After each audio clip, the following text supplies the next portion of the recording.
Hi guys, welcome to the video, a welcome to Gatwick in the south of the UK, and a welcome to this beastie here. This is, to quote their website, the all-new Airbus A321NEO for Microsoft Flight Simulator 2020 and 2024. Hell of a tongue twister. But it's by FSLabs, a company that's been around since the days of FSX, so they're well known to simmers who've been around a while as well. Likewise, I'd hasten to add that their previous releases have all been an Airbus of some way, shape or form, an Airbus A320, 321, whatever it may be.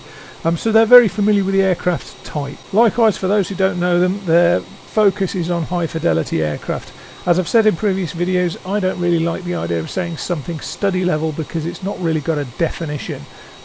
It's a bit of a vacuous statement, so I try and focus on it being whether it's a high fidelity or not type aircraft, and this is most certainly towards that side of it. Now, as I say, FSLabs have provided me with a review copy, so a huge thanks to them.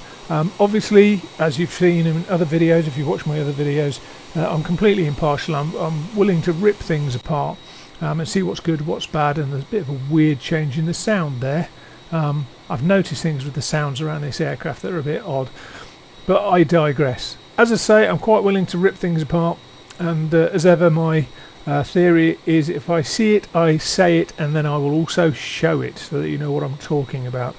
Now, the other thing I'm going to mention is I've got three pieces of hardware that I'm using with this. I've got a Moza Force Feedback stick, which is going to have very little, well no, hand flying it would have significant impact, but it's not really going to have an impact on the aircraft and the sim. The other two bits of kit I have are both compatible with this aircraft. The first is the mini cockpit, which I've found to be a fantastic little piece of kit. If you want me to do a review on that, please leave a comment in the comment section below.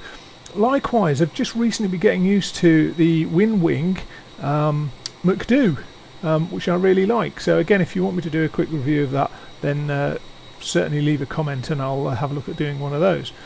But as I say, back to the case in point, let's have a quick look at what we've got with this. Now, as I say, we're going to have a look at the outside, inside, take it for a flight. Up in the top right, you'll see that I've got my frames per second up, and as I say, we're at Glasgow, Microsoft Flight Simulator 2024, because it's the more likely of the two to crash, in my opinion. And you can see at the moment from the exterior, we're getting 47, 48 frames per second. Now, at some point, this is probably going to just disappear with the frames per second. I don't know what it is. Some people may know, but lots of people have the big long multicoloured sort of statistics thing that comes up on the right hand side. If anybody knows what that is, please let me know in the comments. That'd be hugely appreciated.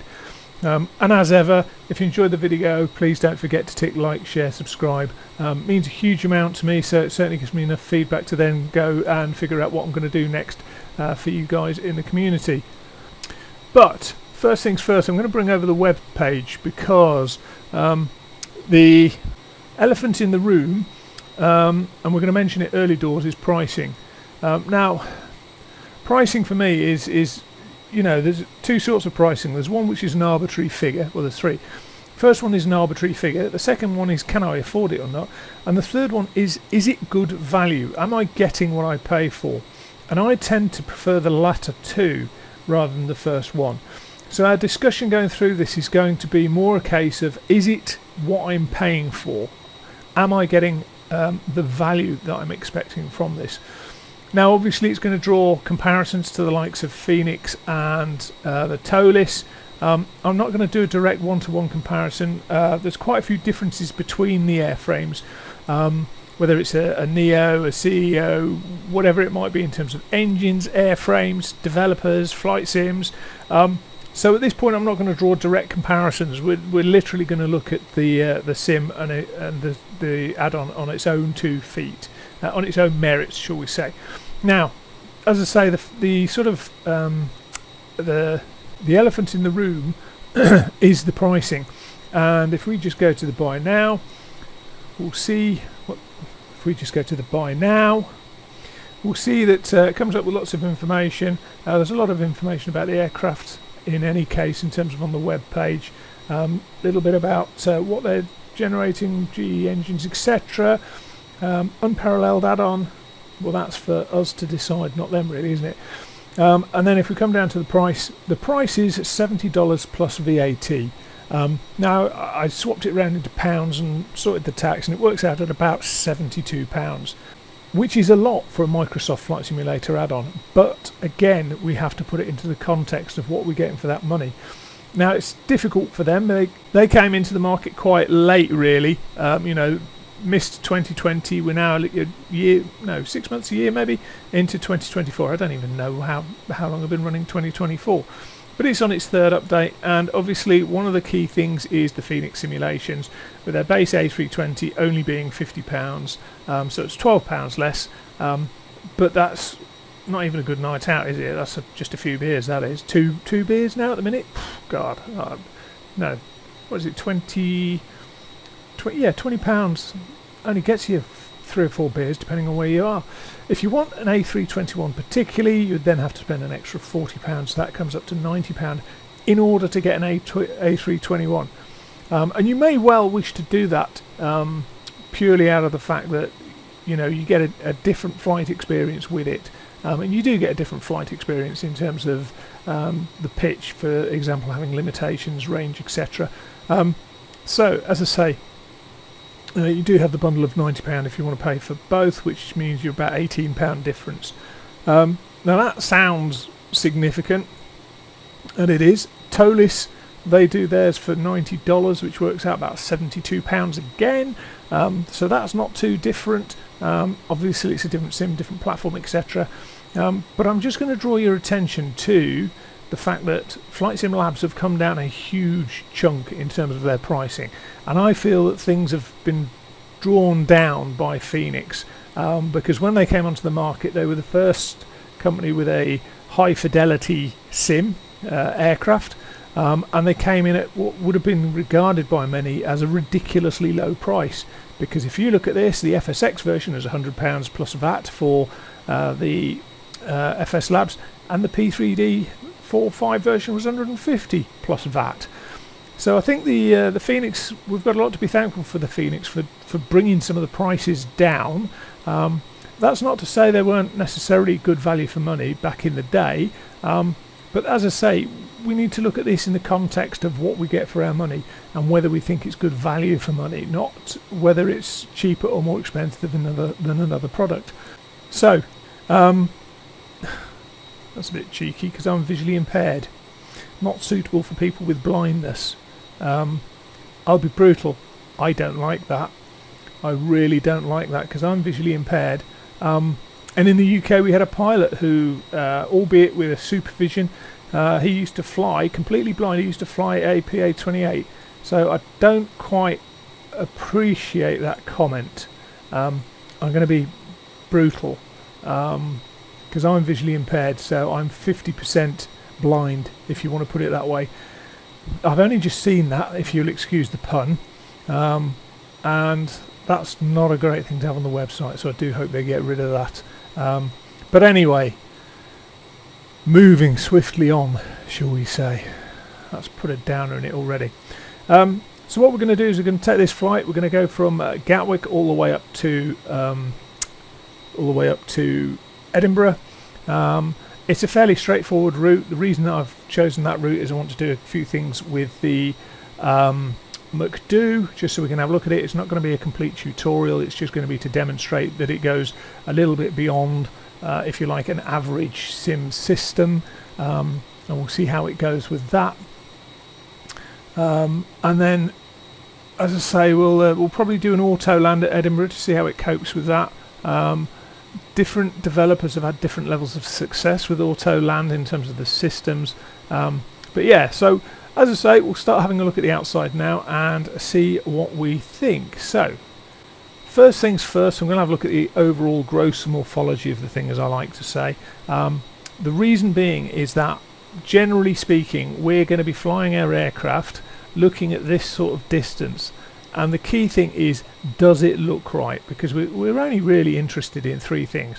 Does it look right? Does it fly right? And are the operations of the systems right?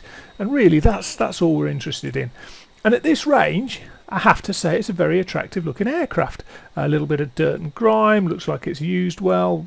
Nice markings on the tail fin there on the rudder, where you can see the dirt has been washed along with the slipstream. At this range, it's a very nice aircraft. Now, I am going to scoot in a bit because I want to have a look at more closely at the airframe, and I've had a look at a few add-on aircraft because of a few things that I wanted to check. The first thing I'm a bit bemused about is the audio. I'm hoping that is a sim thing and not an aircraft thing, but I don't know if the sim has actually got sound modelled as bouncing off things. I very much think it hasn't. Pretty quiet, pretty quiet, pretty quiet. And then we get slightly louder. So that's the first thing, is that sound is but the 3D modelling at this range is quite good, and then we come in a bit and we start to see a few things. I'll come around this side because I think it's a bit more visible down here. We'll start to see things like lines breaking up there, a few other bits around here where it just looks across the top here. If you have a look, it just looks like, I don't know what's gone on with the textures, the texturing. It just doesn't quite look right. It's really all over the place and it doesn't do it any favours. Got a really fuzzy line down here, stepped line, not really impressed by that. Again, kind of a break here. It just looks untidy. It just looks unfinished. I mean, we get some good PBR lighting off the frame. I assume that's PBR, or have they just done it? But we do get some good PBR textures off the frame, off the glazing, etc. All very good. Things like the pitot heats and statics, etc. are present and correct. These doors, you can't interact with anything. I will say that the 3D modelling of the windows is very good. They give a real sense of depth. So very, very good indeed. But as I say, the 3D shaping of stuff is fairly good. But once you start to get in, you start to see the textures and the artwork. I mean, this side's better than the other side, which is quite weird, although it's not great down here. The interior of the cockpit, when you look from the outside in, looks pretty good, although that looks like a really uncomfortable seating position. Things like I assume it's a temperature gauge up here, temperature probe, okay. You know, we've got the usual 3D add-ons, but the textures start to lose it when you get close in. Now, I was having a look at a couple of other aircraft. It's not alone or unique in this, but as I say, other developers have had aircraft in the sim and therefore aircraft going through the various updates far earlier than FSLabs. I mean, again, just looks like the 2D texture that the 3D object. Try and talk, Richard. The 2D picture that the 3D object is placed over doesn't do it any favours, really, does it? It's not singing to me. It's not. It's really. I think it's okay. Now, it's not to say there aren't other aircraft in the sim that aren't of the same sort of standard. There's certainly some that are better. One of the areas where I do feel that it's a little bit lacking is down by the nose gear. And I'll show you what I mean. These textures and the modelling up here just, I would say, look old. They just look sort of, there's no real texturing to these. It just looks like a solid colour. There's one of the ones around here, I think, where it's a bit more obvious. Let me quickly see if I can find it. Or is it just looking at it from this direction? Yeah, it just looks... it's just not getting it for me. And this here, it all just looks a bit... I don't know, P3D-ish is the best way to describe it. Now, arguably, there's some very nice 3D modelling going on. So things like the split pin here, very nice. The lamp here for the parking brake, etc. for the ground crew. The lights look good with the new LED style lights. But as I say, there's areas where it's a bit That's the one I was trying to get a look at. This one up here is a bit, it's just a bit, I know we wouldn't normally be looking at things this closely, but, and again, when you look in the wheel bay, there's not a lot to it. There is PBR lighting, as you can see. These two springs are different levels of lighting. The text, I think it's on the other side. I'm being ultra picky here, but yeah, the H, for example, looks, it's not quite straight. So yeah, there's, I mean, the wheel hubs are nice. You're looking down here, it's got text around the wheel rim. You've got PBR texturing, so this is quite a matte scrubbed effect. You do have 3D depth to the tyre tread. You know, there's a lot of positive things here, but I can't help but feel that some of it's a hangover from other previous versions of the aircraft. Obviously the Neo engine is all new.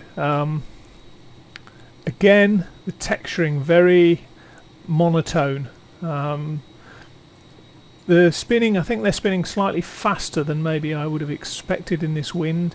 Now I don't know if compared to other engines, I mean this is the Leap 1, not quite sure which model, but this is the Leap 1. I'm not sure if they would have had some sort of pressure sensor around here, but if we go in we can see that it's similar sort of thing with just the textures don't jump out at me. Now it's nice that we've got light shading and whatnot going around here with the fan blades.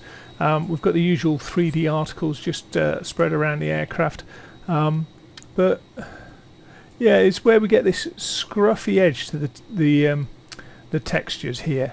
I mean the 3D modelling's decent. This strake looks very good, but I think it's let down a little bit by the textures. Some of the 3D modelling not so good. I mean the engine's nice with things like this little inlet here. The strakes, as I say, are nice coming around here. This is quite a difficult place to model around this sort of part of the engine, the wing and the engine pylon. But things like the textures really lose it. So yeah, it's one of those things that at a distance it looks really nice. The closer you get, the more you notice there's areas where it's not quite as sharp and not quite as well defined. Coming down, the main gear looks nice, and this is done to, I would argue, a better standard than the nose gear. There's a lot more detail in terms of you know, just the pipework, etc. on it. Very nicely done. You can see gear pins, brake pins for the gear as well. This has been done to a very nice level. Text is nice and legible on the tyres. I remember the old days where it would just get flipped and it would be reversed on the opposite side of the tyre. Again, we've got the 3D modelling of things like the tread grooves. You know, overall it's nice. I like the dirt. These things are worked very hard in real life. They don't get much time in terms of, certainly away from what they're doing primarily as flying, but they certainly also don't get much time for a wash and vac. But again, it's just the textures and some of the 3D modelling. The thing is, we're looking in places where you commonly wouldn't necessarily look. So, you know, we are maybe, I wouldn't say overstepping the mark, but we're going beyond what an average sort of flight would bother looking at. Overall, I mean, I have to say I think it's quite good in some areas. Other areas there's a bit of a you know, and fundamentally I think a lot of it is down to texturing rather than 3D modelling. You know, it's I like the colours here, almost like a bit of a, I like the streaks. There's some areas where things like that are really good, and you just think that's fantastic. Should we have a count of static wicks? I think not. So there we go. There's the exterior. Standard aileron droop for the fact we've got no hydraulics on. So there we go. The 3D modelling is a bit of a mix. We've got some good, some bad, and some ugly. Same with the texturing. I mean, the PBR's pretty good all round. There's some areas of the texturing where it's really quite good. I like those streaks for the weathering. There's other areas where I'm not really that keen on it, so I'm thinking mainly of the nose gear. But let's have a look inside, because it could all be better. And here we are. So, I mean, it's an Airbus cockpit, isn't it? So it's going to pretty much look like most other Airbus cockpits, certainly within the A300 series. Yeah, it is what it is. It's hard to get that excited about an Airbus cockpit, really, isn't it? If we're brutally honest, you know, a lot of the vintage aircraft have a lot more character to them, and I think that's how I would describe an average Airbus cockpit: is devoid of character, full of tech, full of really well thought out ergonomics, but slightly devoid of character. Right, 3D modelling. 3D modelling is done to a relatively decent standard. There's some nice bits, so the flap opens, you can test the oxygen, flap closes. Not everything is 3D-ized. This texture, just, I don't know why, this texture in this whole panel bit here, it just gets me. I don't know why, it just doesn't look in keeping with the rest of the aircraft. We have screens, if you want to have the screens. Can we get it down again? Do I have to do it down here again? What have you done now? Where's the click spot for this? Do we even have one? Geez, that's awkward. I'd have thought you'd have had it in the middle where the handle is. Again, got another one here, so on and so forth. So they all work, which is nice. Something that caught me out to start with is, yes, the window works. You'll hear the noise gets louder outside, which is nice. We didn't have that in the early days of FS 2020. Closing it, I had to figure out how to do that, because you're like, well, how the hell? Little latch down here, that closes it, and then the sound should die away again. And I like that. I do like that. Again, the textures aren't the greatest. We will get to my bugbear in textures, but the PBR texturing in terms of different light effects are very good. Come around to you. You're an excellent bit of kit.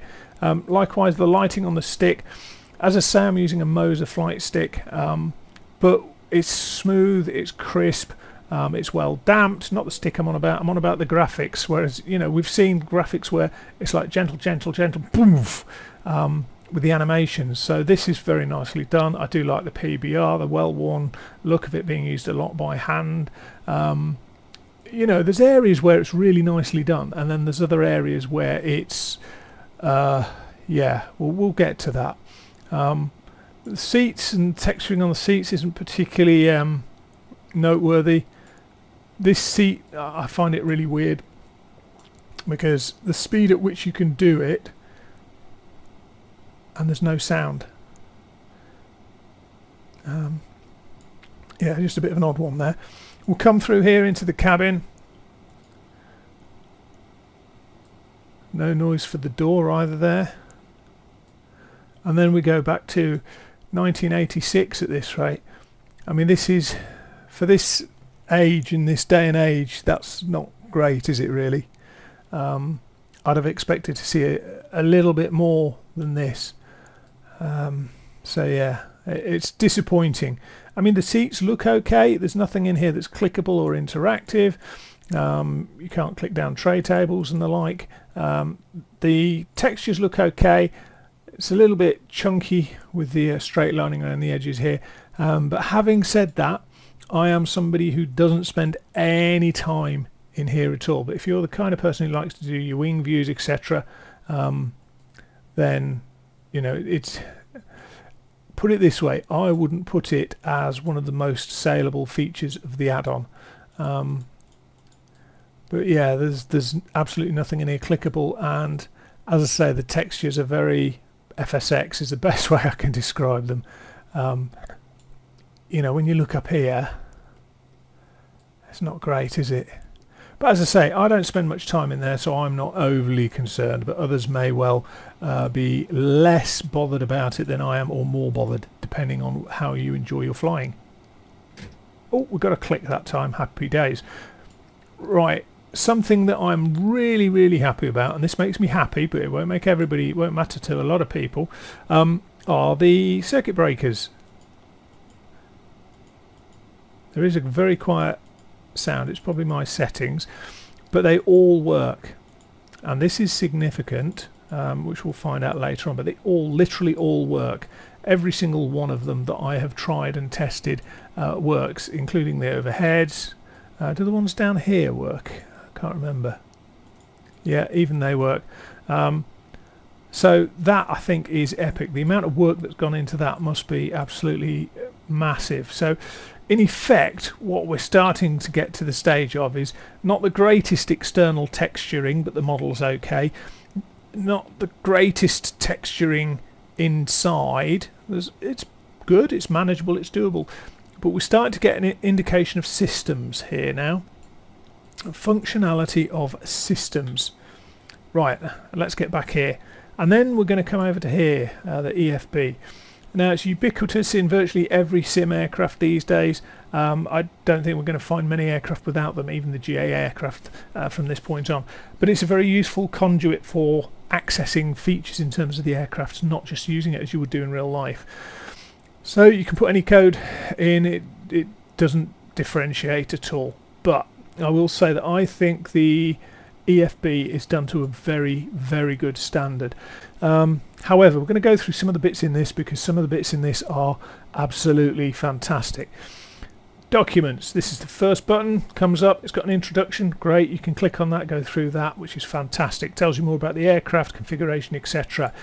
Tutorial, I am a fan of written tutorials, simply because it means that I can pause the airframe and then read through a bit and then do it, and then read through a bit and do it. It literally is a step-by-step how to do it, rather than trying to go through videos on YouTube, which I find more awkward.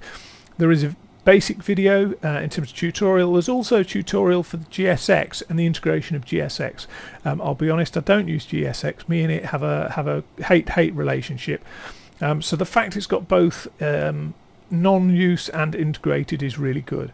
Normal procedures, this is a vast document, and it has a lot of information in it, and this is basically a tidied up, neater version of the FCOM. And it's got things that are beneficial, like your takeoff profiles, what you should be doing at certain points, etc. I think this is an exceptionally useful document, and if you're on a long haul flight, it's worth spending the time to have a read through. Checklist QRH is basically more in depth than the checklist that you would have elsewhere, so this is where a majority of your initial responses to emergencies would be.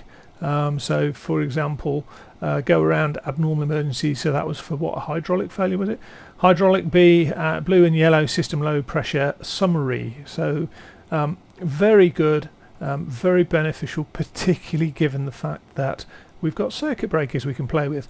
And then we've got an MEL. For those who aren't familiar, it's the minimum equipment list for the aircraft. It basically details what an aircraft can or cannot take off with in terms of equipment, what is acceptable, what is not. But that's one thing. Connections is as connection does. We can get that, that's fairly straightforward. The briefing brings across your briefing from SimBrief. Checklist is just the abbreviated checklist that you would normally use in a flight. Weight and balance, I'm not going to spend much time on this because it's just a visual depiction of it. You cannot alter any of these details from this page. Takeoff performance is something we'll go through later, but it's very nicely demonstrated. Landing performance exactly the same.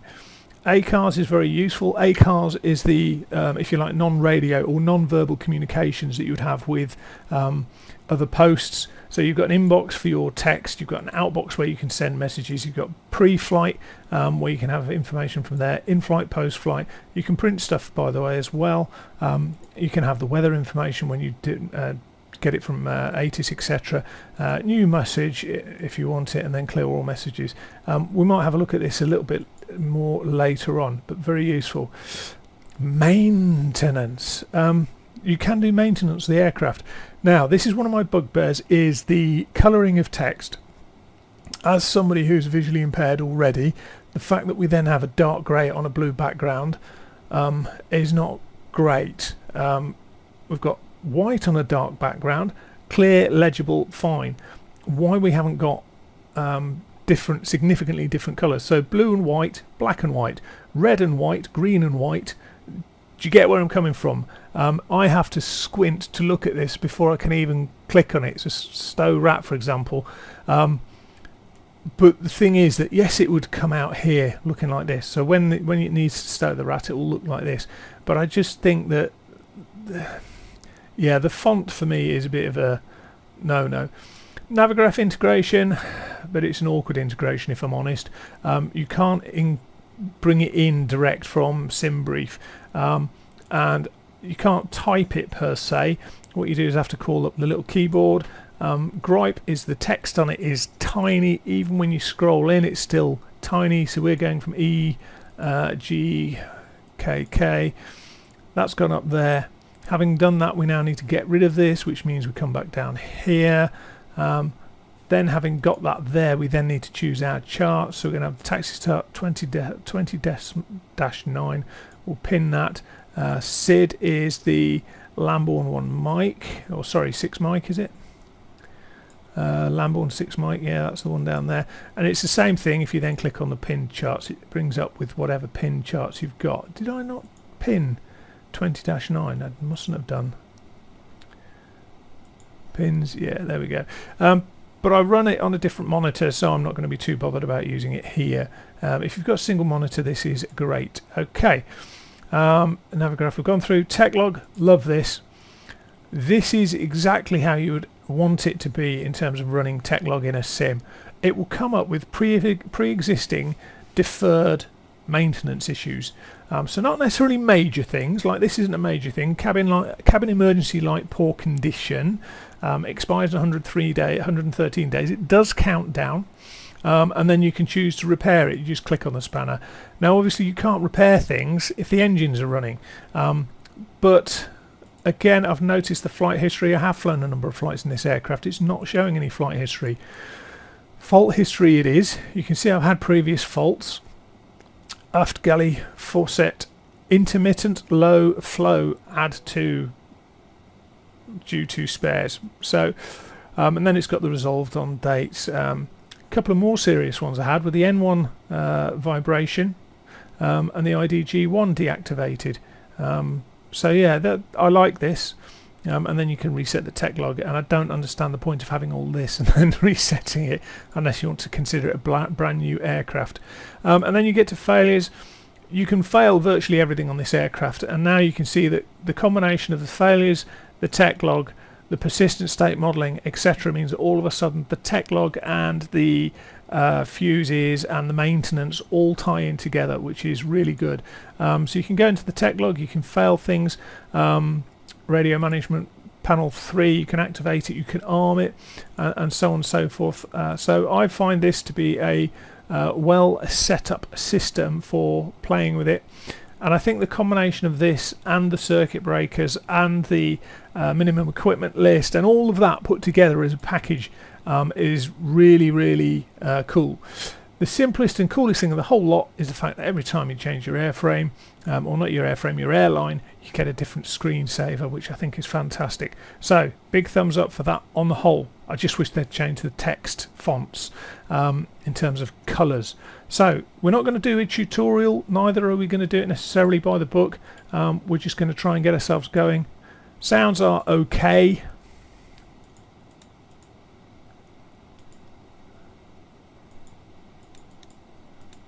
Nothing outstanding. As I say, it's a bit weird that you get some sounds are audible and some aren't, like the jump seat. Very strange. As I say, you've got an extra tank because we're the long range version. I don't care about all the normal system logic in terms of what we're doing. Actually, we're going to come down to the McDoo before we do any more with this. And as I say, I've got the WinWing MCDU next to me, so you won't necessarily see me throwing my mouse cursor around the screen, but I'll talk you through as we go.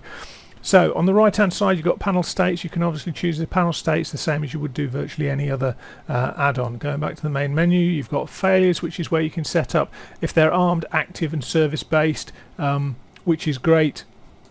Back to the main menu, then options. The options is an important one.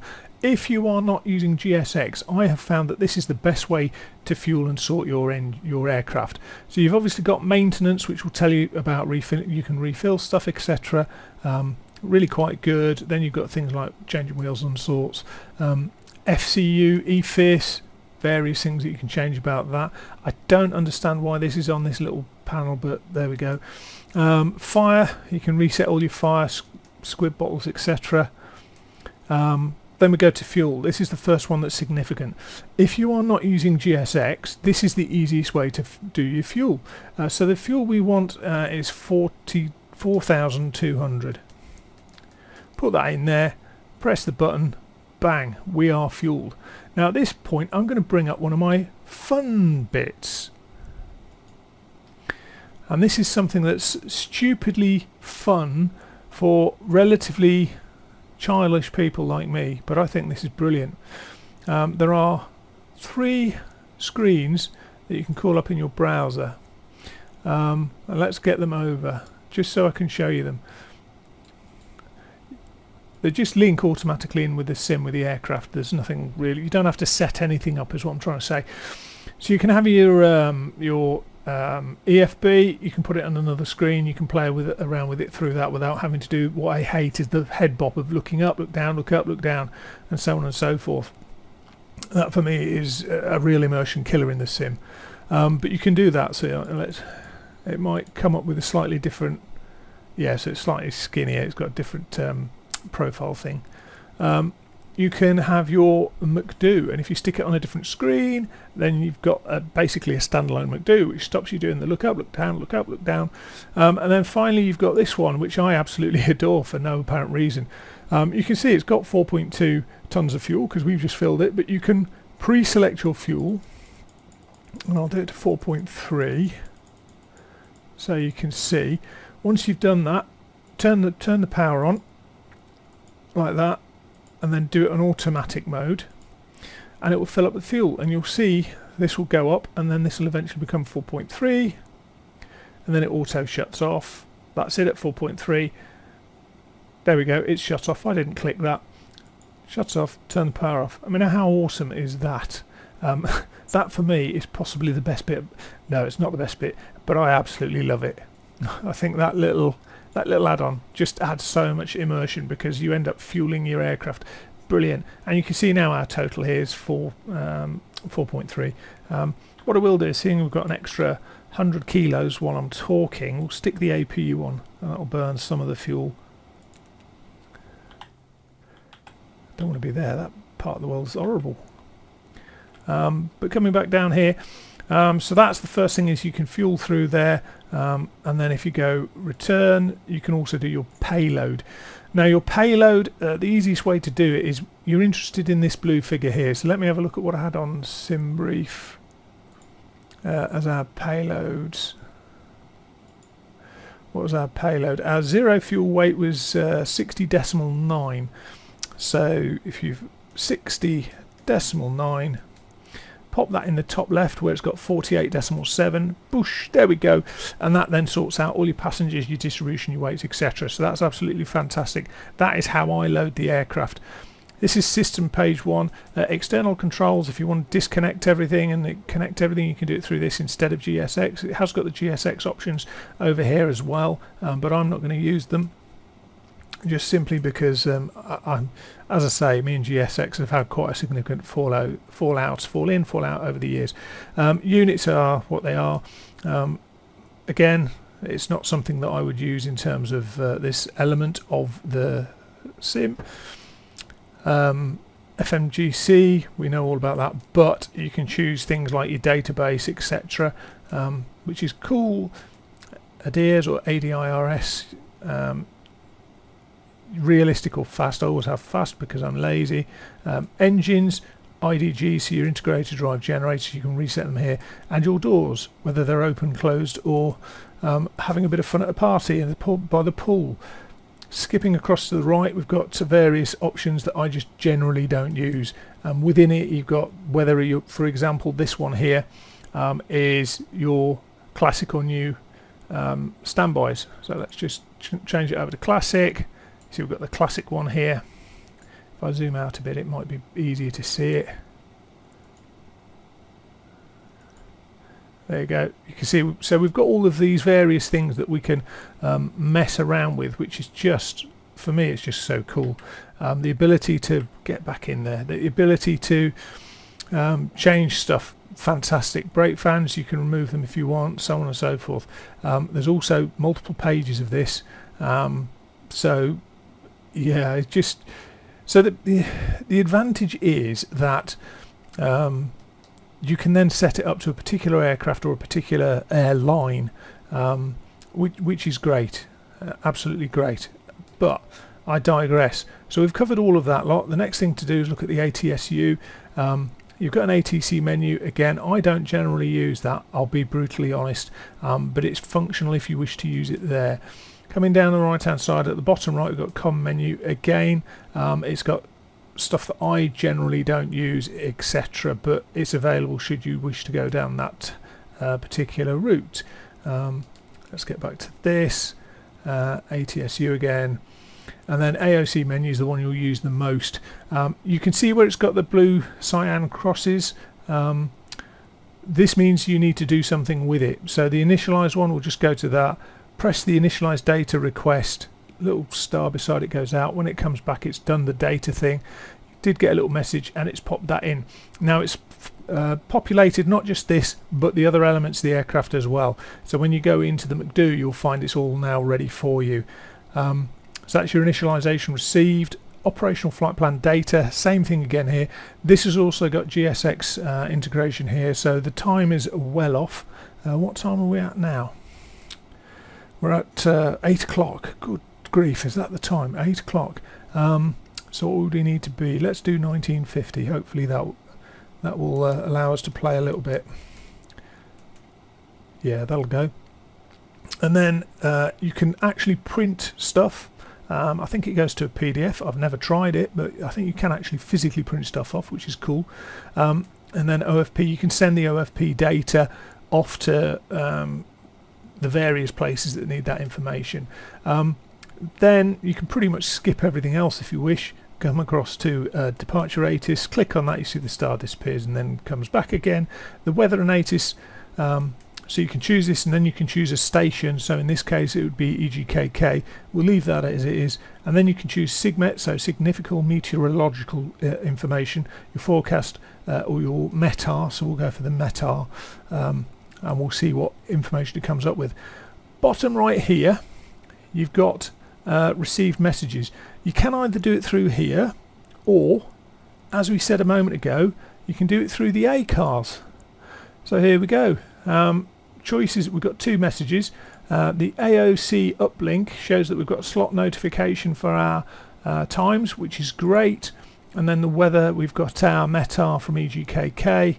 What have we got? 2007, variable 160, 230, CAV-OK, 2318, nice and warm, 1015. So yeah, that's for me, that's really good, because that allows you to then do things with that you wouldn't necessarily be doing at the same time with the McDoo. So yeah, really nice, like that. So that's that page in terms of the AOC menu. Really useful. At this point, I'm just quickly going to go to initialization. I'm going to have a look. It's loaded up the data. If I squeeze one to the right, you'll see it's come up with that, with the 0 fuel weight and 0 fuel weight C of G. Really like the fact that if you click on 0 fuel weight, it will come down to the bottom left. Click again, it pops back up to the right. The block fuel, if you click fuel planning, it will start to work it out. It's come up with a block fuel of 3.5. Well, we want a block fuel of, let's say 4.2 by the time we've done messing around. We'll put that in there instead, and it will now calculate the various fuel elements that it needs to do. Flight plan. If you've got an actual physical unit like I've got here, it's really quick. If not, it's fairly straightforward. We'll go through a few bits of this as we go. 26 left. What transition did we say? Lamborn 6 mic, wasn't it? Lamborn 6 mic, insert temporary. Now the advantage of having a physical unit is, if you remember, I mentioned about trying to split your viewpoint. So for example, we're going to go to plan, so that we can now see the plan mode, and then we're going to try and get ourselves a little bit further away, and we're going to go through the flight plan and make sure there's no discontinuities. And it doesn't look like there are, but I've slipped off where I'm clicking my arrow. I think there's one normally pops up towards the end. Here we go, which is the link from IMPIP to our initial approach fix. So we will just link that up by going clear that one. It goes yellow because we put a temporary change in. You can see it's going yellow here. We'll just expand out the range.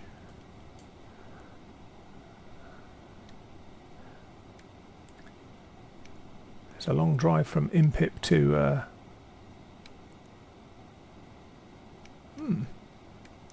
I wonder if it's right. If I do that, you'll see it's now going to Edinburgh. And then if I just squeeze this up again, you can see it's bringing us up to Edinburgh. But it's doing that because we haven't put an approach in. It doesn't know what we're going to be doing. So let's put the approach in. Destination EGPH, arrival on the top right, going for an ILS for 2-4. We've got the input 1 echo, which is there. Pop that in. A temporary insert, and I wouldn't be surprised if it's now come up with a discontinuity, but we'll have a look. Continue all the way down, top of descent, input SO tartan, there we go. Insert that. It's so much faster using a physical hardware device. As I say, if you want to do a separate review on it, then please feel free, give me a shout in the comments and I'll aim to do so. But whilst I'm thinking about it, I just need to reset this, the mini cockpit.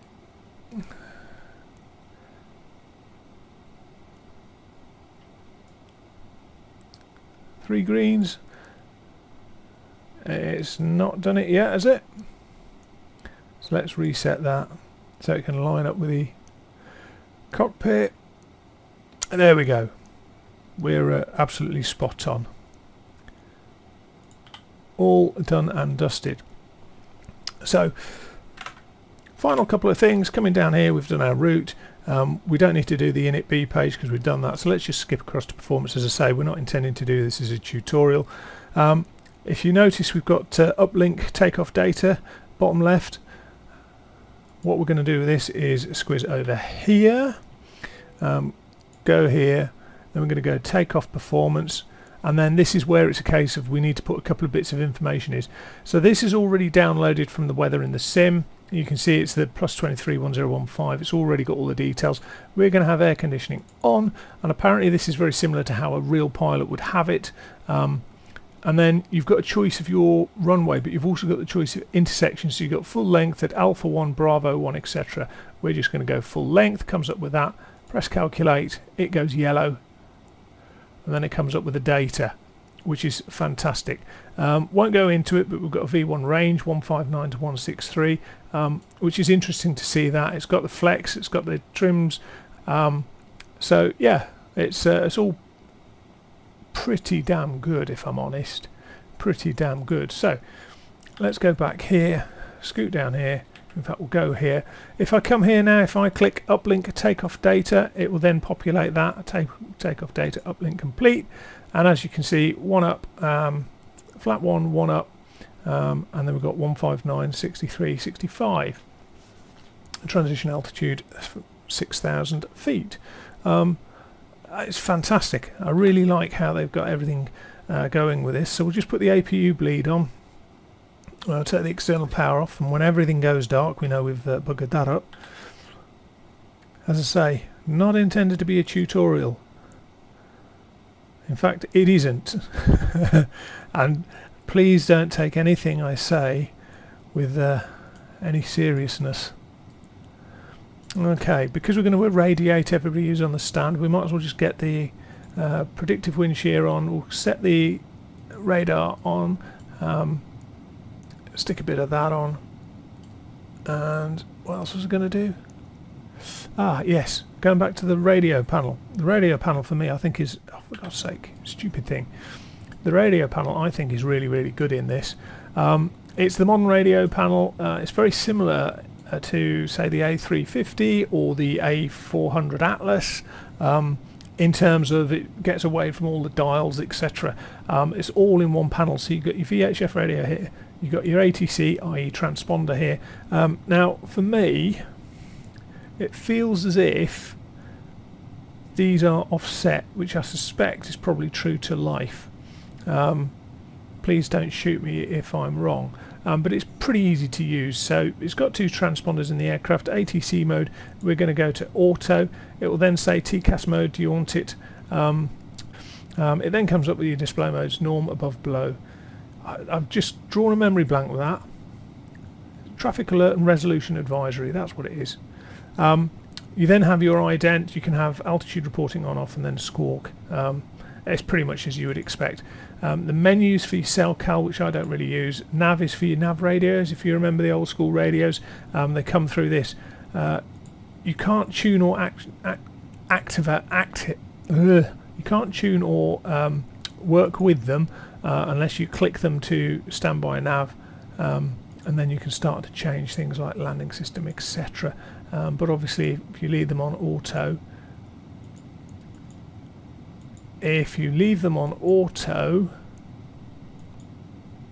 there we go. What, did I click something down here? Let's leave the radio nav well alone. It's probably a me thing. So yeah, and then obviously you've got your radios, similar to a lot of GA aircraft now, actually, with the way it's laid out with the digital format, but really, really nicely done. Really do think that it's a very usable system. But obviously, it's down to the individual to learn how to use these things, isn't it? Doesn't it? Right. Let's get the FMGS on the other side. We'll leave the performance on this side, and we will go to flight plan that side. So as I say, please don't shoot the messenger for the awful systems use and abuse here. But let's just check in dark cockpit principle. We've got no horrible lights on, and I'm just going to use the normal pushback with the sim. So Alt P, and it should be absolutely raging to try and get off the stand here. Just squeeze that onto that, and then we'll take this off. And away we go, and we'll start engine 1, and we'll jump outside for the sounds.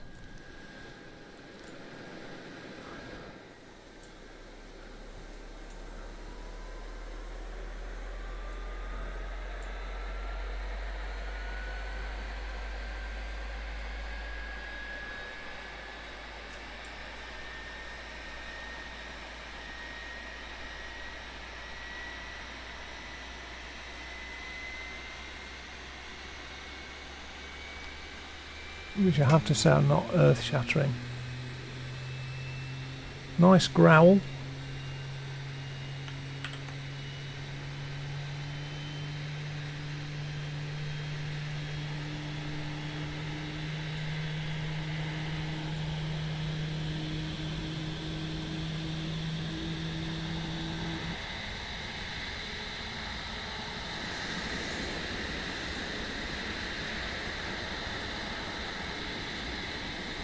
Now, this just does my head in, right?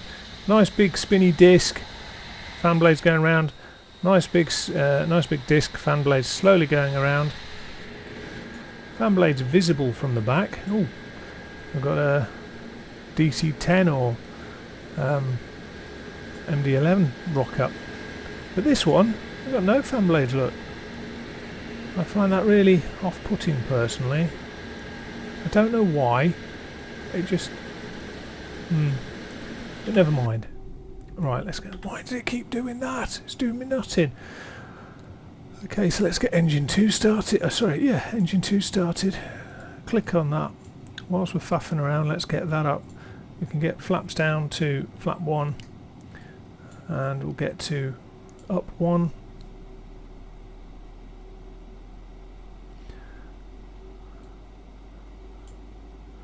And let's just check this, so we know to go up to 6,000 initial climb. Now it does have constraints on the altitude on the climb out, so we'll see what it does. The first one's 4,000, then 5,000, then 6,000. I'm probably not going to wait all the time for the whole SID. I want to get us up. It's very quiet in the cockpit with the sounds for the engine start. Obviously I don't know real life what they sound like within the cockpit, but yeah. Clunk. Let's just work away up the top. 2 good engine starts. APU bleed off, master switch off. I'm going to go and do some taxiage, so we'll stick that on. And if I forget about Light Simulator, it's because I'm trying to fly and talk, which doing the two together is probably not the greatest thing for my poor adult brain to cope with.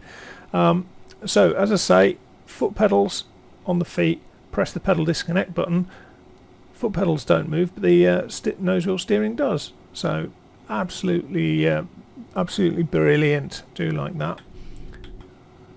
And we'll bring it round to the right. I'll just tap people's heads off with the wings.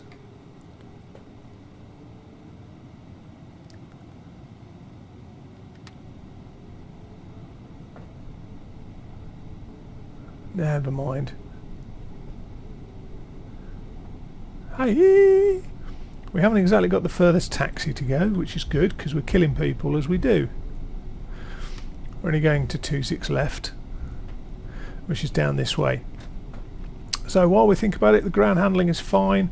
It's a lot better than a lot of other sim aircraft that I've flown of late. It's progressive, it's nice, it handles well, it doesn't do anything scary. It's got a bit of weight to it, so if I take the pedals off now, you can see it's still turned a little bit. Now obviously with nose wheel steering, it's going to be pretty quick. It rolls along at idle, so it rolls along at idle quite nicely, and the brakes don't just stamp on the brakes. But I'm just going to bring us a bit out here.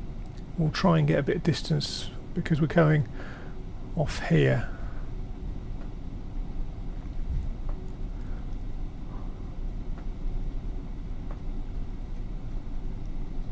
We'll just hold it here till we start doing all the other stuff. So let me just check, make sure all that's done. Strobes on auto, I'll leave it on auto. Nav lights are fine. Landing lights, all of that can go on because we're going to rock and roll it. That's all done. Coming down here, they're done. I'm going to leave it on standard. That's absolutely fine. We'll bring the range down to 10 for that, and then coming down here, we'll just check. Got everything set up, done and dusted. The only thing we need to do is check config and seatbelts on. I believe they are on, are they? No, I didn't do them. I am a bad lad. I am a bad lad. And takeoff config, and we're all good to go now. So let me just have a think before we go any further. 159, didn't we say, as V1, 163 was it rotate? And away we go. And a good pilot would check the approach. I'm checking the approach, but I'm not a good pilot.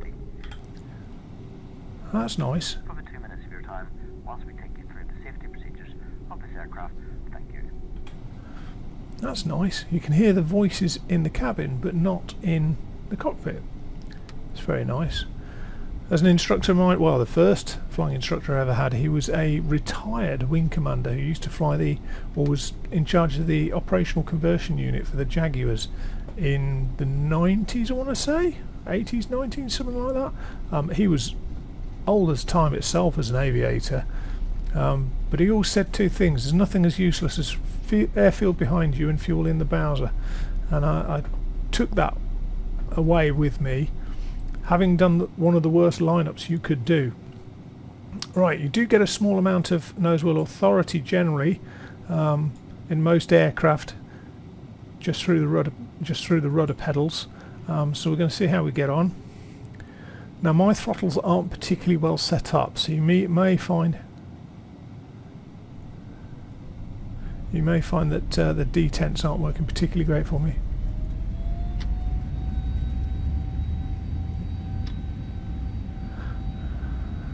hand flex, all that stuff. I just want to stay on the centre line. That'd be a novel change for me, very novel change.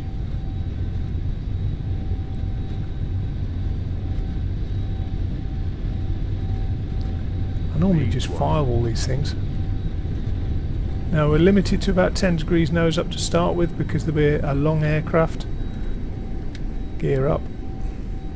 And you can see now we can climb further and faster. It's pitching up to about 18-19 degrees.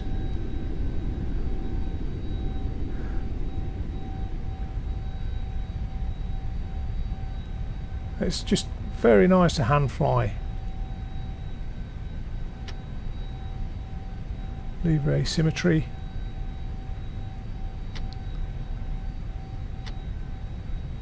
Try and... Oh.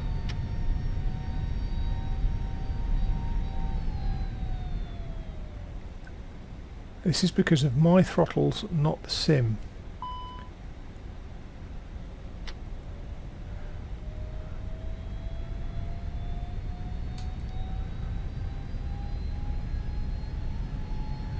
Took my eye off the ball because of that.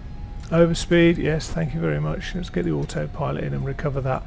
My throttles, me and my throttles, I've never quite got them set up. Not just for this aircraft, but for all aircraft.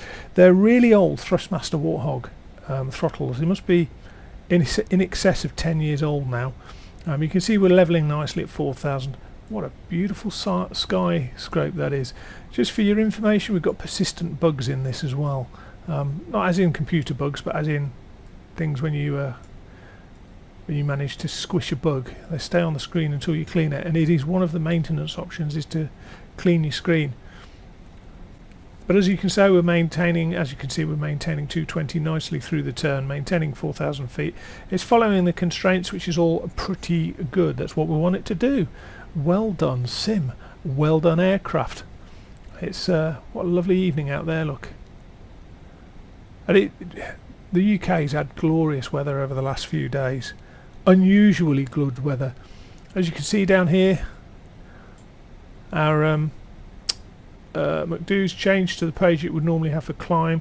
We're happy with that. We're just going to go straight to flight plan and follow along in our flight plan. We'll just expand the range out onto 20 miles. And we'll have a talk, whilst this sorts out its vertical revisions, we're going to talk about lateral revisions in this aircraft. We're only going to do a few, we're not going to do that many, but it's just as a demonstration. So when we talk about lateral revisions in an Airbus, it's very similar to the LNAV in a Boeing, but not quite the same. So there's a few restrictions in this compared to some aircraft. There's a few bits that are cooler than other aircraft. But it's fundamentally about how you vary your track. One of the most common buttons that you will use, and in fact what I can do now, because of how I've got it set up, I can get this flipping thing to move. Me and my mouse are rubbish. I can bring this down here, you can see the instruments, and I can pull, where's it gone? I can pull this up now, and I can click on that. I can just bring this over. Look at this. Now obviously, as I say, you won't see the mouse clicks, but I'll talk through as I go. So if we want to do lateral revisions in an Airbus, there's a number that we can do. The first, which is the most obvious one, is the direct to. So here, for example, I can go direct to Lambourne, which is all the way down here, and literally there's a couple of ways of doing it, but on the, you'll see down here, DIR, direct to, press that and it'll come up with a list of waypoints that I can go direct to. Lambourne's not on there at the moment, but we will just scoot up with a frame. Lambourne is there now. Press Lambourne and it will give me, Airbus always gives you the option to go back or go forward, and what we've got is a direct to insert. So we'll insert that, we'll go direct to Lambourne. You can see it's now taking us up to 5,000, levelling us at 5,000, which is all very good. And then also you can see down here where we've got a proposed route, it will be yellow / amber yellow, but a dotted line. So our current in use route is a solid green line. A proposed route is a yellow one. And when I press direct insert, it will now draw a green line where the yellow dashed one was and turn us onto track to go straight to Lambourne. Now at this point I'm just going to pop the constraints on, but you can hear it climbing again, so I suspect there's a constraint of 6,000 at Lambourne, which indeed there is. So the aircraft's going to climb up and level at 6,000. I'm going to pre-select, what did we say it was, 380?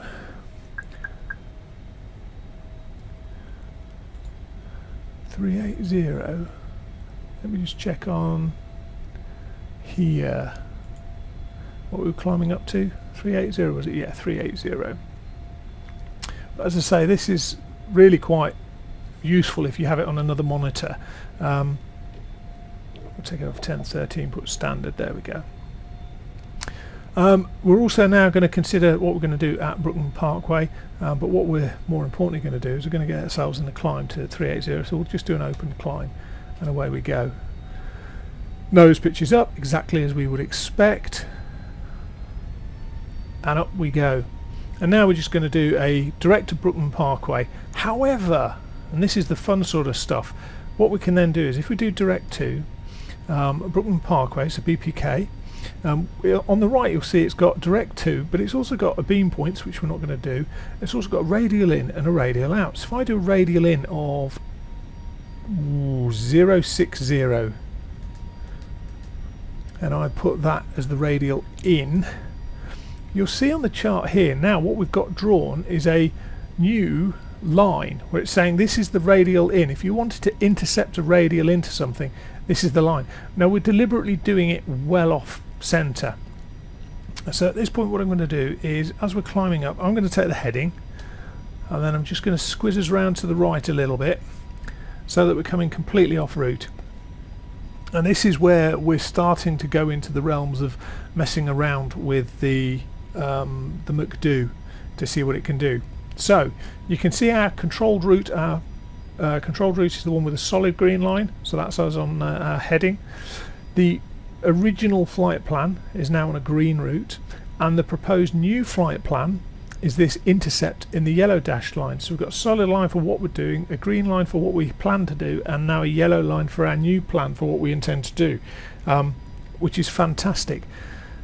I can't remember off the top of my head, but there's a limitation in terms of the aircraft, in terms of how far off track it goes. I think it's 5 miles, but if you're more than 5 miles off track, the aircraft can't automatically go.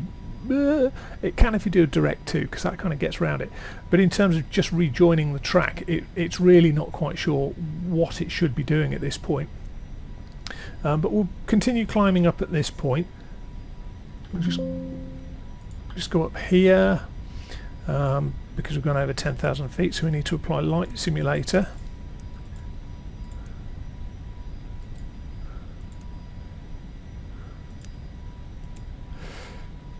Check the pressurization as well.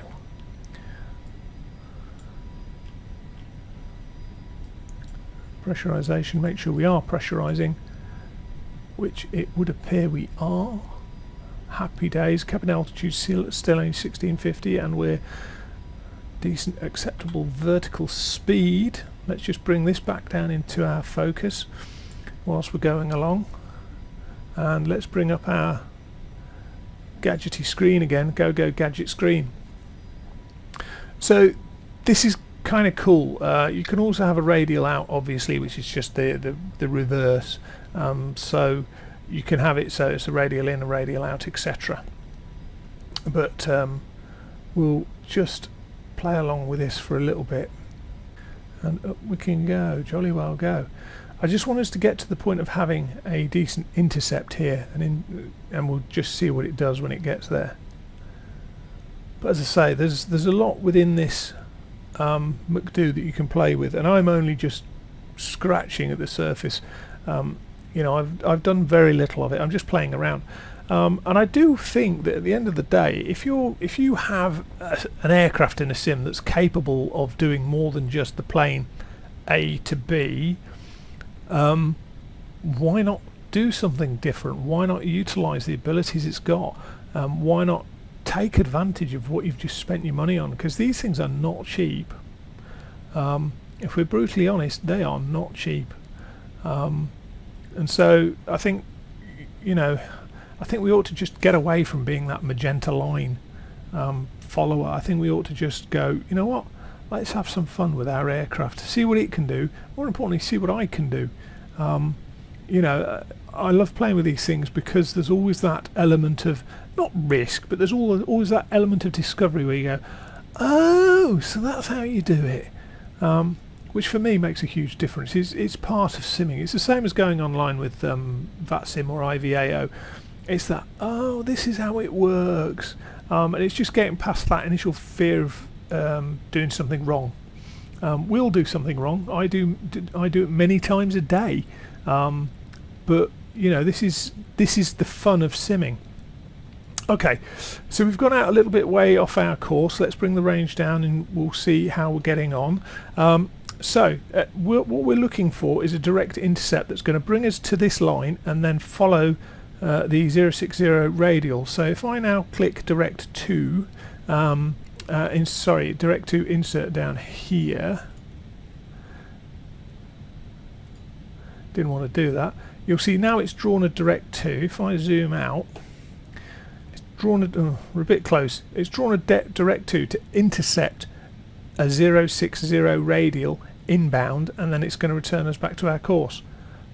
I didn't really do the best demonstration. You can see the intercept up here, but because it turns inside the curve, because this is a flyby waypoint as opposed to a flyover, it's not going to fly over that, it will fly by.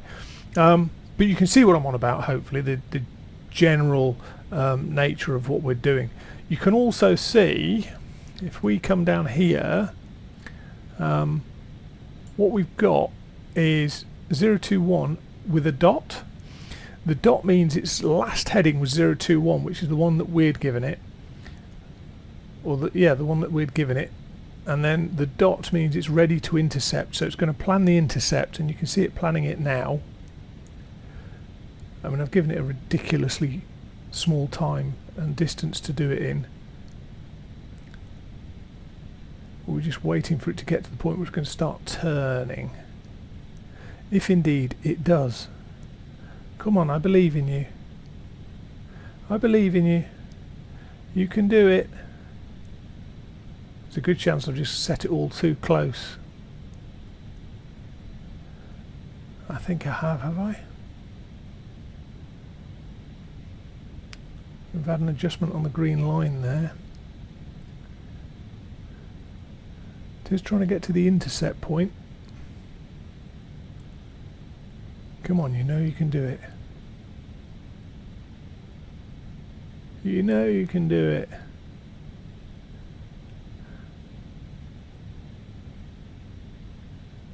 If I'd had a greater distance, it would be much better to demonstrate this. Ah, you see, it's lost it. I gave it too much of a challenge. Couldn't do it. That's a me thing.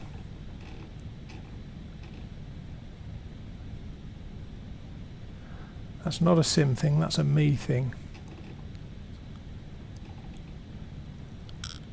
You can see basically what happened was we approached the radial too aggressively and it just couldn't do what we needed. So we'll do it further away. Pot on. Direct. Pot on. We'll do a radial in of 090. See what that looks like on the chart. That looks good. Do that. Let's come up with an inset point. It will drive the lines in a moment. And with 3.6 miles left of track, and now it's turning to intercept and join. It's drawn a wiggly line as well. 2.2 miles left of track.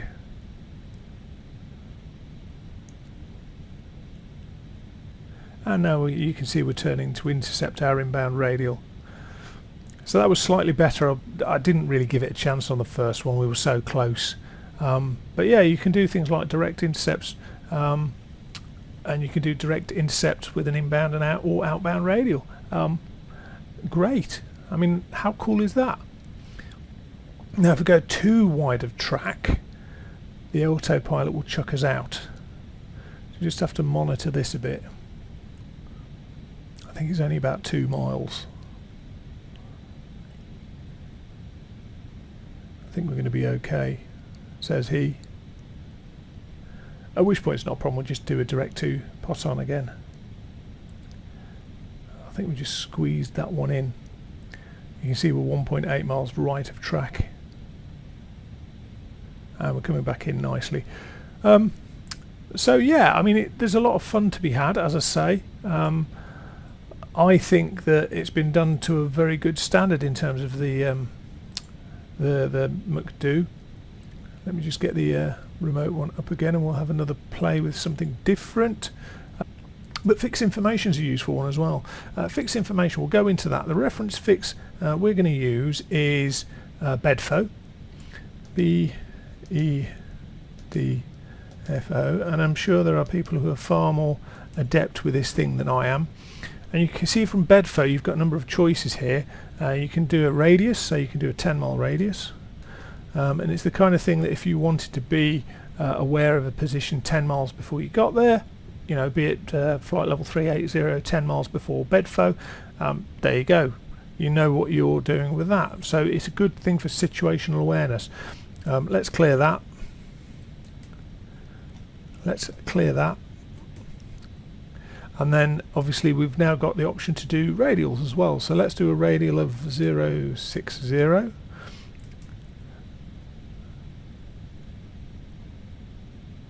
And there we go, there's our radial of 060.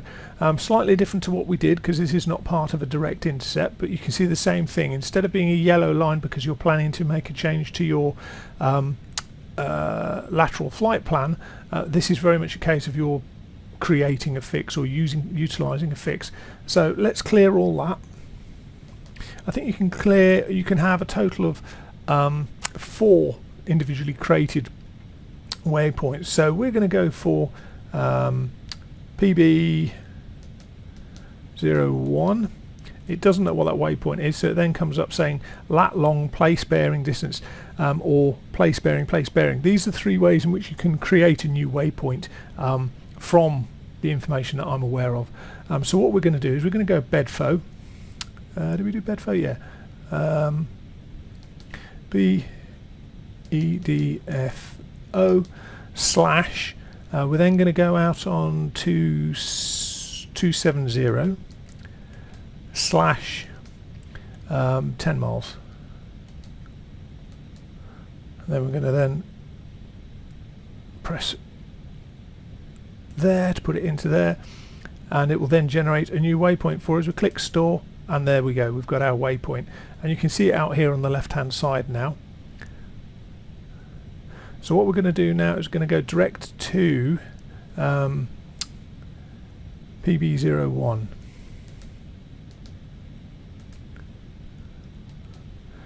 Press that in the top left, insert. It's going to take us off here, and all of a sudden we're off track. But we're going to our designated waypoint. Whilst we're going to our designated waypoint, what we can do is we're going to do a hold. So PB01, press that, press hold. It will then give us the hold that we want to do. And what do we want to do? We don't want to do that because that's boring. So that's what, 2907. Let's see what 070 looks like as an inbound. What's it going to give us? Yeah, this will do. We'll see if it will do a teardrop. And we'll see if it does a teardrop hold at PB01. And you know, there's just a lot of fun to be had with this thing. What we're expecting in terms of a teardrop is it will come over the fix.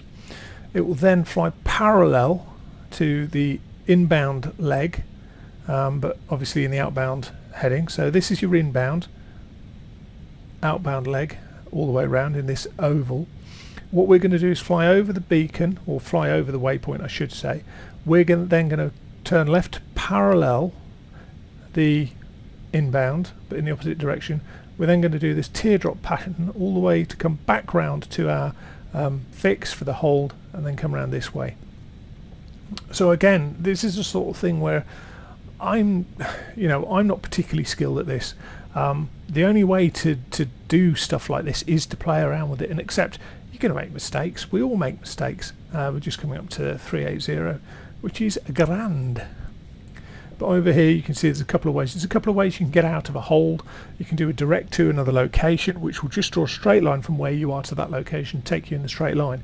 Not necessarily the best thing, but a quick thing. If you exit and do an immediate exit of the hold, then what will happen, it will continue to a suitable point to rejoin. So in this case it doesn't actually have a rejoin. It doesn't know how to get from PB01 to Bedfo again, because we've basically taken it off its recognised route. You'll see obviously here it's got a flight plan discontinuity because it doesn't know that we want to go to Bedfo after PB01, which we don't. We're going to have another little game with it, but we'll see if this does the correct join. As I say, this should be a teardrop join. It looks like it's going to do it. Oh, sorry, this should be a parallel. The teardrop would be if you're coming in from this direction, you would then do the teardrop, come around that way, but we're going to parallel it and then come back in this way. And we are doing. How fantastic is that? So it's doing what we want. Now what we're going to do to get out of this is we're going to just go direct to Bedfo. Boom. Insert. It's going around to the left, which is absolutely fine, because in effect what it's trying to do is, from my understanding, is it's trying to continue in the rough approximation of where the second half of the hold was. It's going to come back round towards Bedfo round here, which is fantastic. So Bedfo is a fix that we can utilise, but not yet. I'm waiting for it to get to the point where we can do a offset. We need to go from our current position. So unlike a Boeing, we can't do an offset from a future position. So if I press Bedfo, you can see I've got the option to hold, which is what we were just messing around with, but I haven't got the option to do an offset, which is up here. However, if I go back to our present position, so TP, when I press that, I get the option for an offset, and we'll do an offset now. And we'll do an offset to the right by 2 miles, not much. It will come up with amber to say, do you really want to do this? And we will do that and see what happens. Now what it will do is it will change our existing track into, let me see, it brings our existing track as a solid green line, and all of a sudden we are the solid dashed line at the moment. And we will follow this and see how we get on.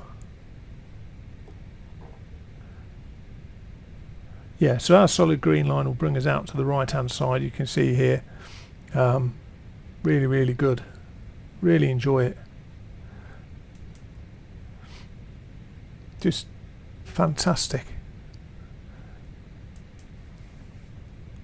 So it's the kind of thing that it's there to have a go with, to play with. Ooh, our misses FNAR. I just think that there's so much more to this than just going from A to B, follow the magenta line. As I say, I'm not particularly experienced at mucking around with the McDoo, but doing the basics, mucking around with it, you can see that it's pretty good. I mean, I've had McDoos where I've looked at it in certain aircraft or flight management systems where you put the hold in and it looks fine like this, and when you go to when you go from arc to plan mode, the hold's over here. And you're like, hang on a minute, that's, you know, pictorially that's not right. So we do get all sorts of things, but in terms of offset, there's a couple of ways to get out of the offset. You can either do a direct to again if you wished, so we might do a direct to EBTO, for example. EBTO is that one. Direct insert, that cancels the offset, which is what you would expect really. Because you're saying ignore the offset, go direct to that place. What we'll do is we'll start ourselves off with an offset again. This time we'll go 3 miles to the, let's go 3 miles to the left. So left 3, pop that in. It'll draw us an orange line to say, do you really want to go there? I'm going to say temporary insert yes. And then it's going to draw that line. But as you can see, it's just, and this line is endless. It will keep going. Forever and a day, all the way up there, look. fantastic, really. Right, let me see where we are in the world. I don't really want to chug along like this forever and a day. So let's see where we are in the world, because I'm not going to go all the way to Edinburgh at this rate. We're a long way from Edinburgh at the point we've just started mucking around. Okay, so you can see we've been messing around a little bit, just following the route. At this point, what I'm going to do is I'm going to just rejoin the flight plan. So, flight plan, just make sure we're at the top, and then we're going to go press above to offset again, and then we're just going to put 0 instead of 0, and then 0 temporary insert flight plan. That gets rid of it, and we're off back to Emborn now. So it's a pretty decent system. What I'm going to do now is I'm going to continue on the route towards Edinburgh, and then we'll have a look at the descent and arrival, and what we'll do is we'll do a fully automatic landing, Cat 3 to get there. So I will see you in a bit.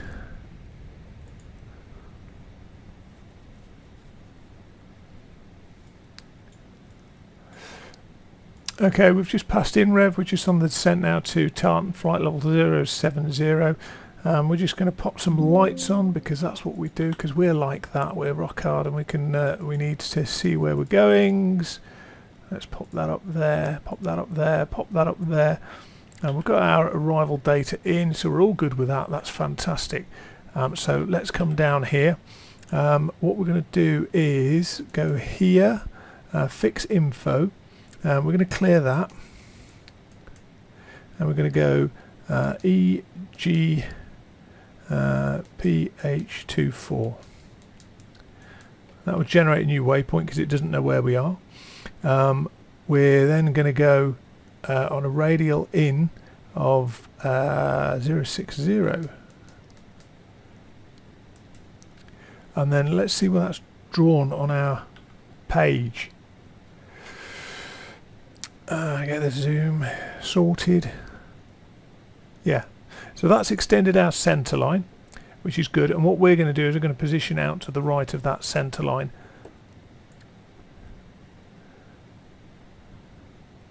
Once we get to Tartan, then we'll self-position.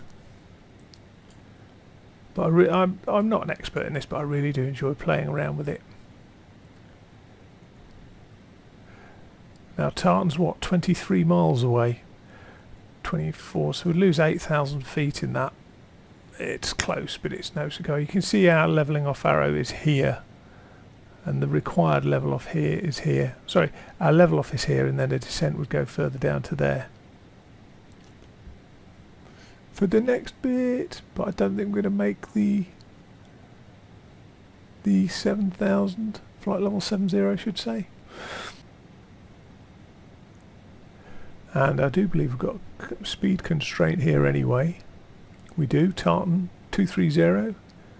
So we've reduced our speed, 230 is coming in. And we're now going back to try and get down to flight level 70, which is great. And then from there, we're going to, as I say, head out to the northwest, northeast, sorry. Because that angle there is far too sharp for us. Even as Airbus fighter pilots, that's too sharp. I mean, I'm going to screw myself over doing this, but I don't want to mess around with them.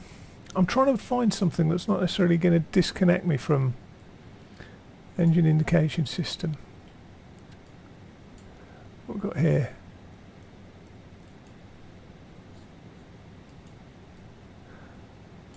Pull some ECAM switches. No! Nice fingerprint on the screen. We've really trashed our plane now, haven't we? Let's have a look. I'm going to screw myself up here.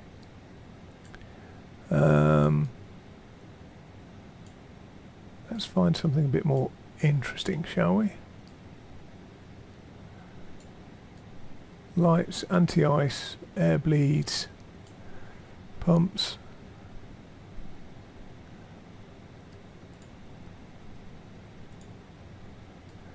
This has got to come up with something, hasn't it? Oh, there we go. Fuel left tank pump 2, low pressure. So we can start to fail things. Right. I'm going to take control of the heading.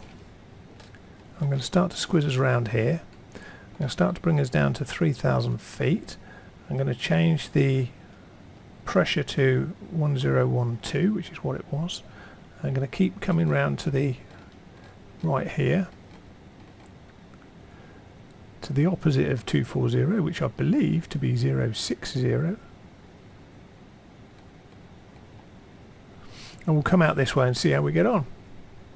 Hopefully I've not done anything that ruins the Autoland capabilities of the aircraft. Speed will start to bring the speed down in a bit. I want to clear out a decent speed before we then have to turn back. Continue going down to 3,000 on an open descent. Happy days. I wonder if there's anything else we can play with back there without crashing.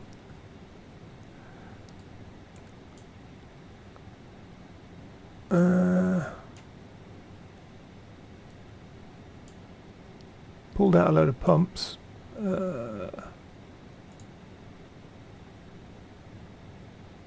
Right wing pump tank, pump 1 supply, pump 2 supply.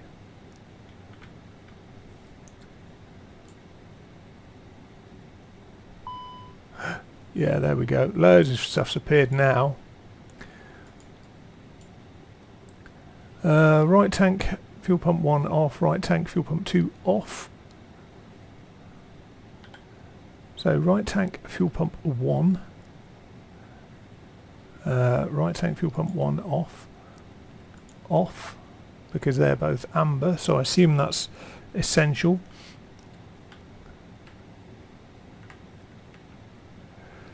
What have we got here? Right tank fuel pump 2 off, right pump fuel tank 2 off.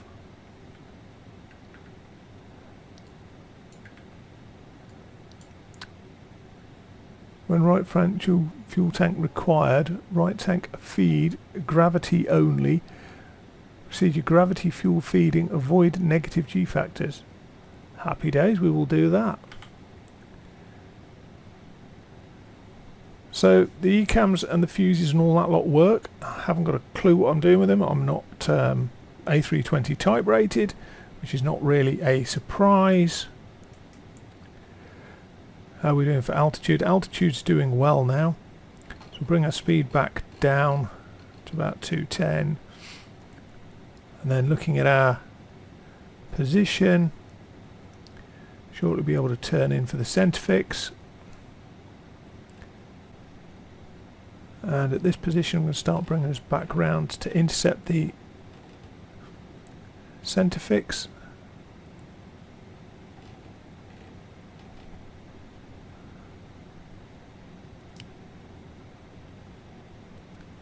Continue to bring the speed down.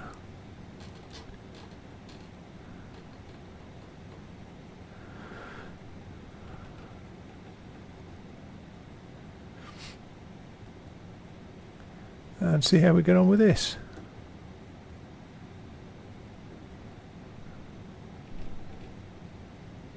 And see if we can intercept it. And we will see if we can get it to do an Autoland.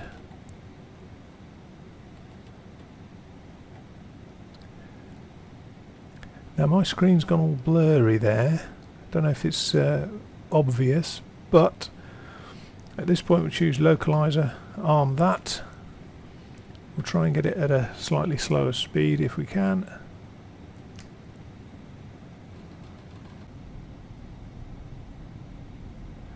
Waiting for the localizer to come in. We'll give it a little bit of a hand here.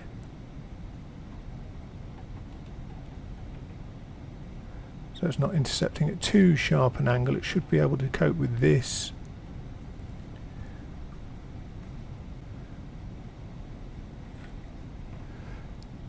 And we're slowly trugging in. I probably took the speed off a little bit too early there. We're still 9 miles from the centre fix. 8 miles 8 miles right of track, but that right of track's from our original track, so we're fine with that.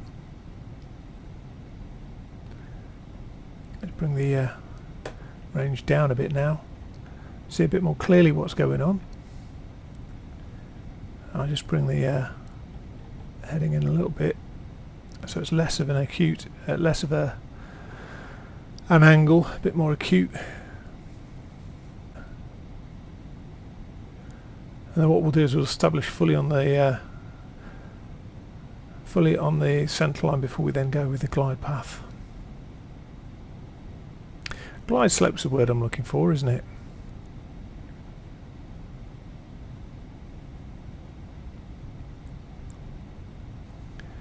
Glide slope's the word I'm looking for.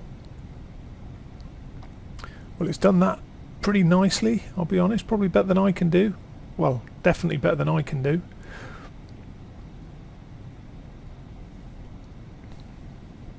As you can see now, it's changed to go from heading. It's now put this as a solid line. Got localizer established. I'm going to press approach to allow it to go down as and when we get to the glide slope. Got single, so we're going to put it onto autopilot 2 as well. We've got Cat 3 dual 0 for our altitude, or our decision height I should say.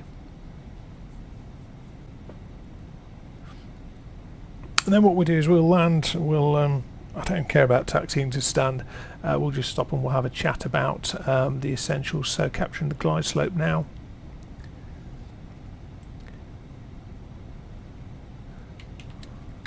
We'll put some gear down, that'll help it pitch down and help control the speed.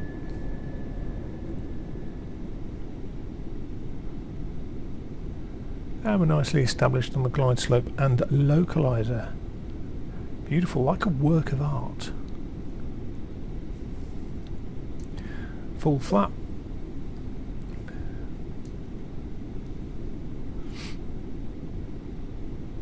And we can see our runway lights here. Looking very nice too. 2,500. Thank you very much, my man. Don't mind if I do. Right, at this point I'm just going to bring the speed back.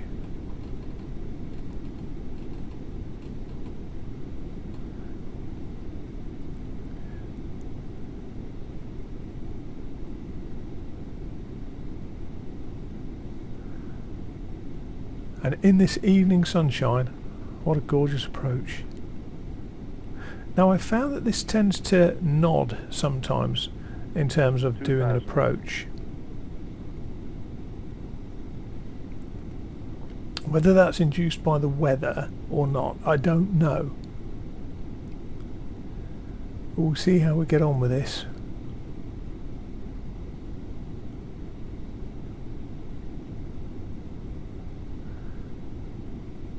But one of the issues I've had is with my reverse thrust, managing to get that to work properly. And yeah, me and it again. Let's see how we get on, shall we?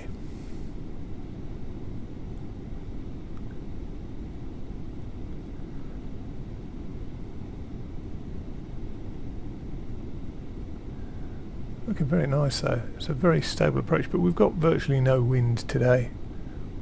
Although ironically wind would be better, because with no wind you've got nothing in terms of your airspeed is closer to your ground speed, which extends the landing distance. Have we got the frames per second? Yeah, we're getting 86 frames per second at the minute, although we haven't got any cloud or anything like that. Edinburgh sometimes causes me a few issues though when I'm on the ground. But 82, 83 frames per second. 1,000. I'll have that.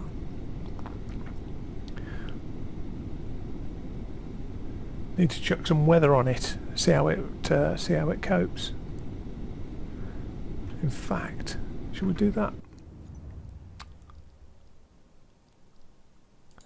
That's not what I want to do. What I want to do is just come up here, go up here, and we'll go back to live weather.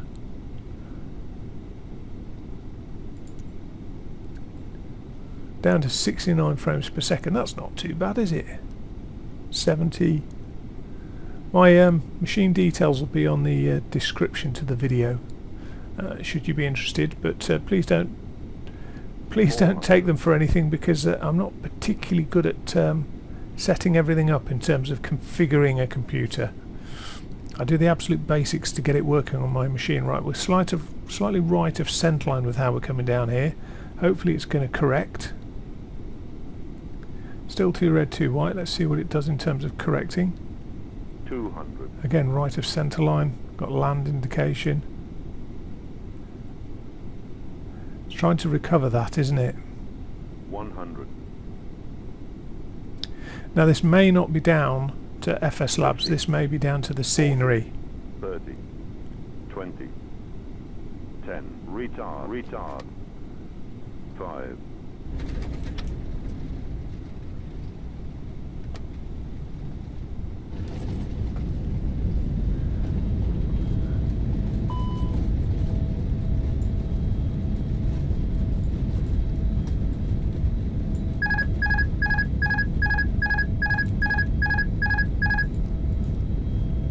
Well, I'm down, but it wasn't pretty, was it?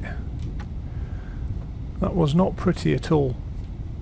But I think that's operator error. I'm not particularly great with the controls in sorting out the auto throttles in Microsoft Flight Simulator 2024. Right, let's bring this to a halt. We're down and alive, scarily so. Sit the parking brake on and have a discussion.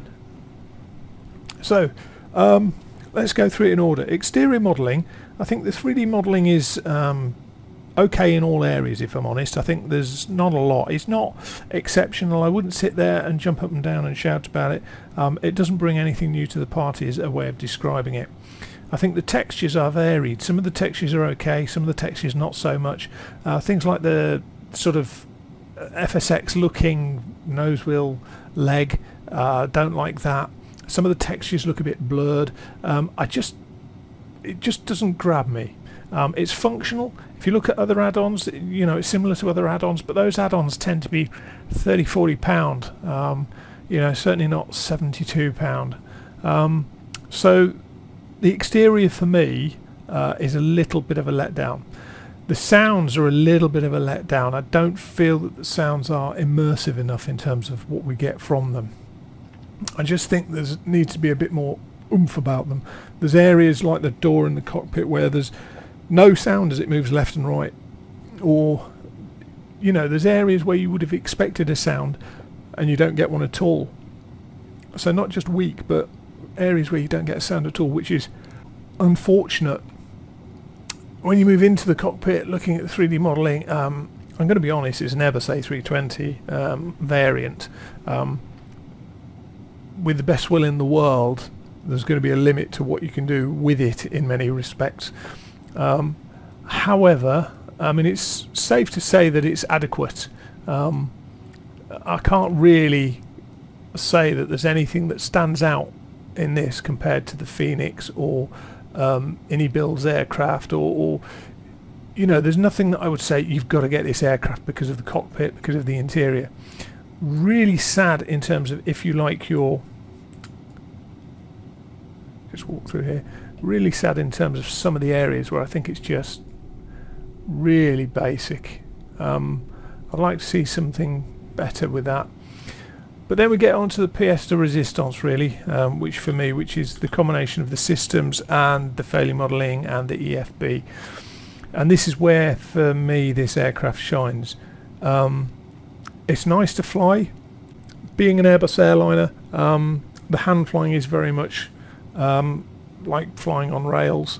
It is what it is in Airbus. It's nice to hand fly, and I would actually say for beginners it's probably better than a Boeing, because the automation helps you. You don't have to worry about pitch, you don't have to worry about the power pitch couple, you don't have to worry about all of that nonsense. You literally just put the marker where you want the marker and the aircraft will go there. I think that's one of the benefits of an Airbus per se, is that sort of dive and drive sort of philosophy, where you can just literally point it where you want to go and it will go there within reason.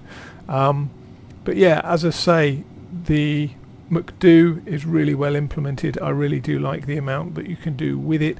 We only scratched the surface of it, if I'm honest. There's lots more that it can do than I can do. Systems wise, the systems are done to a very high level, and more importantly, the integration of them in the aircraft. So the fact that we've got working circuit breaker panels, the fact that we've then also got the bring the aircraft to life with things like failures and tech logs and that kind of thing, really brings the immersion home. So we haven't damaged it at all, which is a benefit. The fact that there's persistency to it, it's refill engine 2 oil. Oh, we've got one arrive. Hee. Refill engine 1 oil. Reset essential circuit breakers. We've got something to do. Yay! Let's just. We can't do it whilst it's. Oh, there we go. We can't do it whilst the engine's on. So, yeah, the whole circuit breaker thing, absolutely brilliant. The persistence sort of modelling of it, the tech log, all of these things go to make it a living, breathing airliner.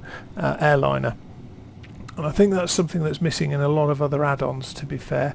I'm liking the lighting on the underside reflecting here. Look, this is looking very nice. So, yeah, it comes back to the question we asked at the start, which is, at £72, is it worth that money? You can ignore everything else. As I say, if you're buying a Lamborghini, you're going to have to pay Lamborghini money. If you're paying a Lamborghini and you get a Ford Fiesta, you ain't going to be happy.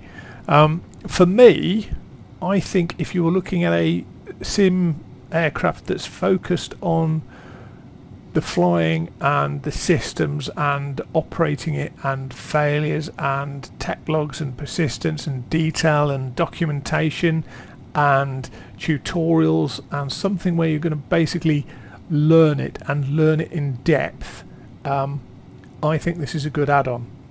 If all you do is follow the magenta line from A to B, I'm not so sure, which makes it a very personal decision. For me, I really like it. I really enjoy it. I think it's a very good add-on to fly and enjoy. But for me, it's also a good tool for me to go and play with the McDoo and doing offsets and all that sort of thing. The stuff that even if we go to our hashtag more realistic world of VATSIM, IVAO, say intentions, all of these things that you can do, you're not generally going to start doing offsets. You're not going to do direct intercepts. You're not going to do a lot of these things that you would potentially be doing in the real world. But generally in Simland, we're not going to be doing those. So as I say, it's almost a case of 90% of people are only going to use 10% of the value of the aircraft, because there's so much more gone into this that really it benefits the person to have access to it, but it benefits even more to use that access that's available to it. And that's a very personal point. I'm not being particularly picky about X, Y, and Z. I do think it's a really good simulation of the aircraft. I do think it's got a lot going for it, but I think you have to look at it in the context of what the individual purchaser is expecting to get from it. And as I say, I think the flying model seems pretty good to me. As I say, I'm not airline rated or Airbus rated, so I wouldn't know. I haven't flown the real thing, so I wouldn't know how the handling may or may not differ to the real thing.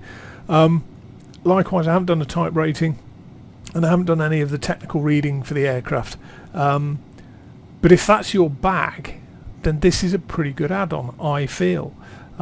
As I say, without knowing the exact aircraft or the exact reference materials that the developers used, it's impossible to start turning around, particularly in my situation or my level of knowledge, to start being critical about the minutiae of details. But as a sim experience overall, if you're willing to look past the areas that are slightly weaker, so 3D modelling, sound, some of the textures. You know, if you're willing to look past those, what's left is very, very well done, and that's fundamental in my opinion. So it really depends. Do you want absolutely amazing eye candy, or do you want something where you can go out and try and be as realistic as you want? And I'll be honest, I think we're at the junction at the minute where I think we're getting to the point where the development of the add-on airliners we get are so in depth that we can appreciate it being in depth, but we're not really going to use it. And so, you know, there's this difficult thing for the developers, isn't it? How much do we develop? How much do we spend time, money, effort developing an element of an add-on that may only be seen by 1% of the flying population? And that's a very difficult balance to be. I wouldn't want to be a developer who's considering those two options, because that's, as I say, that's a difficult balance. So would I say go out and buy it? I would say go out and buy it if it meets your needs, and that's the big thing, if it meets your needs. It's great, but the Tolis is great, and the Phoenix is great, and you know, there are other great add-ons out there, but what I would do is single out what your requirements are, have a look at your requirements and look at, does this match them? And then if we go back to the financial element in terms of how much it costs, for me, I think they're asking a reasonable price. Could it be cheaper? They are the only people who know, because they're the only people who know their development costs, and how much costs and time you know, how much financial and time costs they've taken to create this for the sim. As I say, you know, that's my thoughts. If you guys have any thoughts, please feel free to leave them in the comments section, and I'll see you in the next one. Take care.